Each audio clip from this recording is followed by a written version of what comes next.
Michael Brown is the author of a book called A Queer Thing Happened to America. I'm not kidding. This guy is an anti-gay bigot who's almost certainly in the closet and uber repressed. And he appeared on the show Pray in Jesus' Name. I'm sure it's a fantastic show. And he said this. Skin color cannot be equated with behavior and desire. Not only so, if a black man or black woman is walking down the street, that's who they are. They don't have to come out to declare it. That's who they are. Whereas someone's sexual desires and romantic attractions, you have to be informed of those. It's not like 10 people sitting in the room. Well, you know who's gay, you know who's straight just by physically looking at them. In many ways, the analogy breaks down with gay being the new black.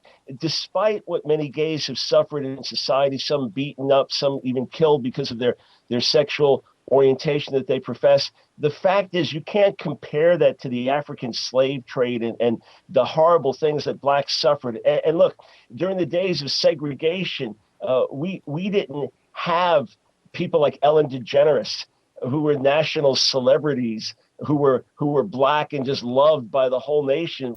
Good point. No black celebrities back then like Nat King Cole, Sammy Davis Jr., Ella Fitzgerald, Bill Cosby, Sidney Poitier, Harry Belafonte, Della Reese, etc., etc. But other than that, fantastic point. I always love when people make this argument because it's so far from being close to making a good point. Like, it's just one of those things that in the right-wing bubble they'll repeat and nobody challenges it. So when somebody says, well, yeah, of course, gay is not the new black, nobody ever goes, why? Explain yourself. Because if somebody did, they'd go, it's because...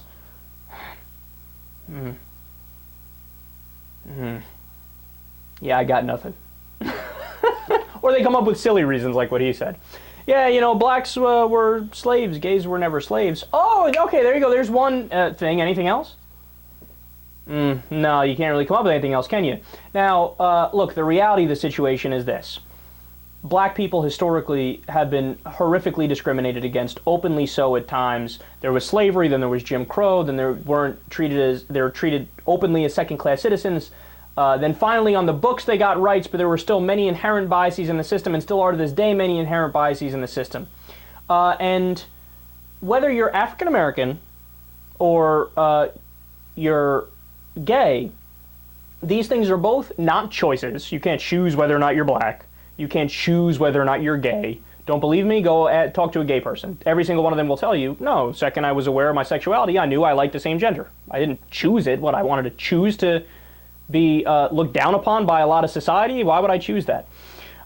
So they're both not choices. Both groups are discriminated against. Of course, blacks did have it worse because they were slaves at one point and there was Jim Crow. But with gay people, look, in 29 states, you're allowed to be fired because you're gay. Seriously, the owner could just go, I think he's gay, so you're fired.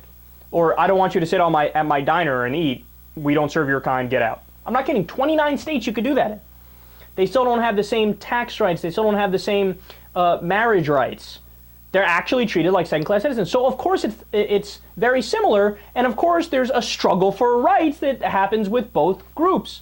So they're totally similar. But I love how their reasoning is like, nope, it's not similar because it's not similar. Oh, yeah, and because of Ellen DeGeneres.